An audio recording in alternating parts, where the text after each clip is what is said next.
Hi friends, welcome to Rajahmundry home recipes. ఈరోజు మన వీడియోలో రుచికి రుచి ఆరోగ్యానికి ఆరోగ్యాన్ని ఇచ్చే శనగలతో కొబ్బరన్నం ఎలా తయారు చేసుకోవాలో ఈ వీడియోలో చూపిస్తున్నా. శ్రావణ శుక్రవారం వచ్చిందంటే శనగలు, కొబ్బరి ప్రతి ఒక్కరి ఇంట్లోనే ఉంటాయి కదా. ఏం చేయాలని ఆలోచిస్తున్నారా? అస్సలు ఆలోచించకుండా ఎంతో రుచిగా ఆరోగ్యకరంగా ఉండే శనగలతో కొబ్బరన్నం మీరు కూడా చేసుకోండి. ఎలా తయారు చేసుకోవాలో చూద్దామా? నేనైతే ఇక్కడ ఒక గ్లాసున్నర దాకా బియ్యం తీసుకుంటున్నా. కొబ్బరన్నానికి బాస్మతి రైస్ కన్నా కూడా నార్మల్‌గా రెగ్యులర్‌గా వాడే రైస్ అయితేనే బావుంటుంది. ఒక గ్లాస్ బియ్యానికి పావు గ్లాస్ దాకా శనగలు తీసుకుంటే సరిపోతుంది. 1 ½ గ్లాస్ కాబట్టి పావు గ్లాస్ కన్నా కొంచెం ఎక్కువ శనగలనైతే తీసుకున్నా. ఇప్పుడు ఒక బౌల్ తీసుకొని పక్కన పెట్టుకున్న శనగలనైతే వేసుకోండి. శనగలు మునిగేంత వరకు వాటర్ యాడ్ చేసుకొని బాగా ప్రెస్ చేస్తూ శనగలనైతే క్లీన్ చేసుకోవాలి. ఇలా క్లీన్ చేసిన తర్వాత శనగల్లోకి ఫ్రెష్‌గా వాటర్ యాడ్ చేసి శనగలను ఒక 5, 6 గంటల పాటు నానబెడితేనే చక్కగా బాగా ఉడుకుతాయి. మూత పెట్టేసి ఒక 5 గంటల పాటు పక్కన పెట్టేసేయండి. గిన్నెలోకి మనం 1 ½ గ్లాస్ దాకా బియ్యం వేసుకున్నాం కదా. మునిగేంత వరకు వాటర్ యాడ్ చేసి బియ్యాన్ని కూడా శుభ్రంగా ఒక 2 సార్లయితే కడిగేసేయండి.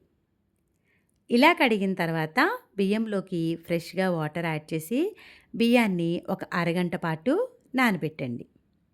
బియ్యం నానేలోగా కొబ్బరి పాలనైతే రెడీ చేసుకుందాం. మిక్సీ జార్ తీసుకొని కొబ్బరి ముక్కలను ఇలా కట్ చేసి పెట్టుకోండి. ఇలా కట్ చేసి పెట్టుకున్న కొబ్బరి ముక్కలను సగం మాత్రమే వేసుకోవాలి. మొత్తం అన్నీ ఒకేసారి వేసుకొని గ్రైండ్ చేసుకోకూడదు. చూస్తున్నారు కదా, ఇలా సగం ముక్కలు వేసి సగం ముక్కలు పక్కన పెట్టండి. కొబ్బరి ముక్కలు వేసుకున్న తర్వాత గ్రైండ్ చేసుకోవడానికి ఒక గ్లాస్ దాకా వాటర్ వేసుకుంటున్నా. మూత పెట్టేసి ఫైన్‌గా పేస్ట్ అయితే రెడీ చేసుకోవాలి. చూడండి, కొబ్బరి పేస్ట్ అయితే రెడీ అయిపోయింది. ఇప్పుడు ఒక గిన్నె తీసుకొని దానిపైన స్ట్రైనర్ పెట్టుకోవాలి. ఇలా స్ట్రైనర్ పైన మనం రెడీ చేసి పెట్టుకున్న కొబ్బరి పేస్ట్‌ని వేసుకోండి. ఇలా స్పూన్ తోటి బాగా కలుపుతూ ఉన్నారు అంటే గనక చక్కగా కొబ్బరి పాలనేవి కిందకి వచ్చేస్తాయి. చూస్తున్నారు కదా, ఇలా ప్రెస్ చేస్తూ గనక స్పూన్‌తో అన్నారు అంటే కొబ్బరి పాలనేవి కిందకొచ్చేస్తాయి. ఒకవేళ మీకు స్పూన్‌తో కష్టంగా ఉంది అనుకుంటే గనక చేత్తో కూడా ఇలా బాగా స్క్వీజ్ చేస్తూ కూడా కొబ్బరి పాలని తీసుకోవచ్చు. చూడండి, కొబ్బరి పాలనేవి వచ్చేసాయి కదా. మనకి పైనైతే కొబ్బరి తురుమనేది ఈ విధంగా ఉండిపోయింది. ఈ కొబ్బరి తురుముని పాడేయకూడదండి. మళ్ళీ ఈ కొబ్బరి తురుముని మిక్సీ జార్‌లో అయితే యాడ్ చేసుకోండి. ఇలా మొత్తం కొబ్బరి తురుము వేసుకున్న తర్వాత దీంట్లోకి మరొక గ్లాస్ దాకా వాటర్ యాడ్ చేసుకోవాలి. వాటర్ యాడ్ చేసుకొని ఫైన్‌గా పేస్ట్ అయితే గ్రైండ్ చేసుకోండి. ఇలా గ్రైండ్ చేసుకున్న కొబ్బరి పేస్ట్‌ని స్ట్రైనర్‌లో వేసుకొని ఇలా బాగా స్క్వీజ్ చేస్తూ కొబ్బరి పాలను తీసుకోండి. చూస్తున్నారు కదా, సగం కొబ్బరి ముక్కలు వేసుకొని 2 సార్లయితే కొబ్బరి పాలు తీసుకున్నాం. ఇప్పుడు మనమైతే ఈ పేస్ట్‌ని పడేద్దాం ఇంకా. ఆల్రెడీ చాలా వరకు డ్రై అయిపోయింది కదా, పక్కన పెట్టేస్తున్నా. మిక్సీ జార్ తీసుకొని మిగిలిన పక్కన పెట్టుకున్న కొబ్బరి ముక్కలనైతే వేసుకోండి. కొబ్బరి ముక్కల్లో వాటర్ యాడ్ చేయకుండా కూడా కొబ్బరి పాలు తీసుకోవచ్చు. ముందైతే ఇలా కొబ్బరి తురుములా తీసుకోండి. తీసుకున్నాక స్పూన్‌తో కలిపేసుకున్న తర్వాత ఒక గ్లాస్ దాకా వాటర్ యాడ్ చేసుకొని మూత పెట్టేసి గ్రైండ్ చేసుకోండి. ఇలాగైనా కూడా చేసుకోవచ్చు. చూస్తున్నారు కదా, కొబ్బరి పేస్ట్ అయితే రెడీ అయిపోయింది. స్ట్రైనర్‌లో వేసేసుకొని ఇలా స్పూన్‌తో గానీ, చేత్తో గానీ స్క్వీజ్ చేస్తూ కొబ్బరి పాలనైతే తీసుకోవాలి. చూడండి, వీలైనంత వరకు ఇలా బాగా స్క్వీజ్ చేస్తూ కొబ్బరి పాలను తీసేసుకోండి. ఇప్పుడు ఈ కొబ్బరి పాలను మెజర్ చేసి పక్కన పెట్టండి. మనకి 5 గంటల తర్వాత శనగలు కూడా చక్కగా నానిపోయి ఉంటాయి. శనగలను ఇలా పట్టుకుని బ్రేక్ చేశారు అంటే ఈజీగా బ్రేక్ అయిపోతే నానిపోయినట్టు. ఇలా నానిన శనగలను ప్రెషర్ కుక్కర్ తీసుకొని శనగలను ఒకసారి బాగా వాష్ చేసిన తర్వాత నానబెట్టుకున్న శనగలను కుక్కర్‌లో వేసుకోండి. శనగలు ఉడికించేటప్పుడు ఎక్కువ వాటర్ వేయకూడదండి. ఇలా కొద్దిగా మాత్రమే వేసుకోవాలి.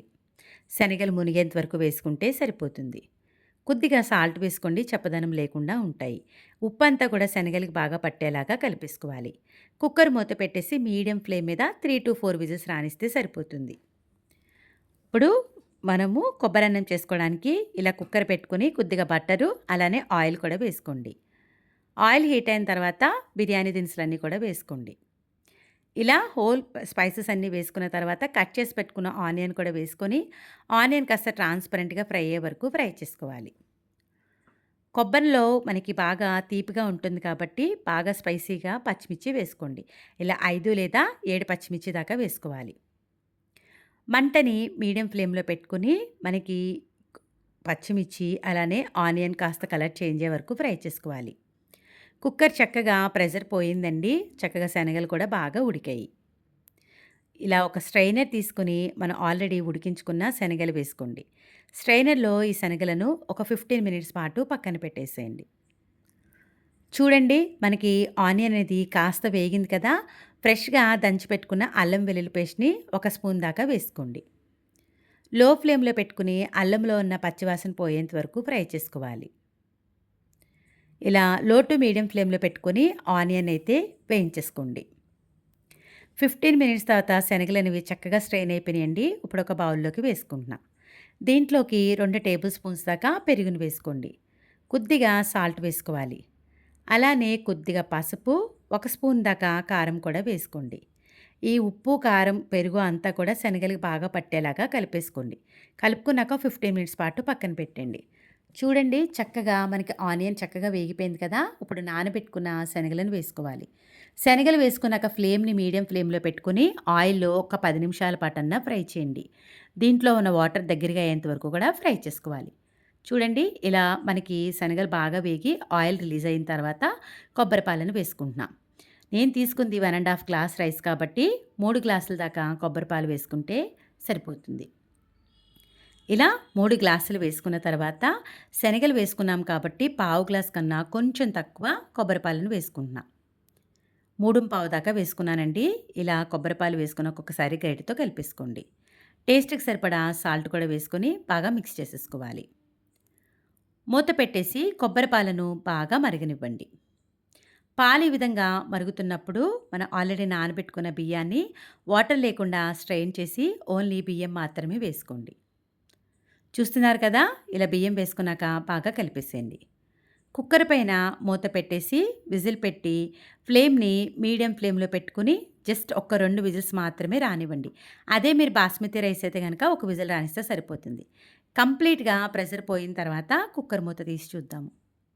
చూడండి చక్కగా శనగలతో కొబ్బరన్నం అనేది రెడీ అయిపోయింది. ఇలా అంతా కూడా ఒక్కసారి మిక్స్ చేసేసుకోండి. శనగలతో కొబ్బరన్నం అయితే రెడీ అయిపోయింది. ఇప్పుడైతే దీన్ని ప్లేట్‌లోకైతే సర్వ్ చేసేసుకుందాం. శనగలతో కొబ్బరన్నం తయారు చేయడం ఇంత ఈజీ అనిపిచ్చిందా? వీడియో నచ్చిందా? అయితే ఒక్క లైక్ ఇవ్వండి. మీరిచ్చే లైక్ వల్ల మన వీడియో ఇలాంటి మరికొంతమందికైతే చేరుతుంది. ఇంకెందుకు ఆలస్యం? మీరు కూడా ఎంతో రుచిగా, ఆరోగ్యకరంగా ఉండే శనగలతో కొబ్బరన్నం ట్రై చేసి ఎలా వచ్చిందనేది మీ అమూల్యమైన ఫీడ్‌బ్యాక్‌ని నా కామెంట్ సెక్షన్‌లో తెలియచేయండి. Thanks for watching my video. Please like, comment, share, subscribe my channel.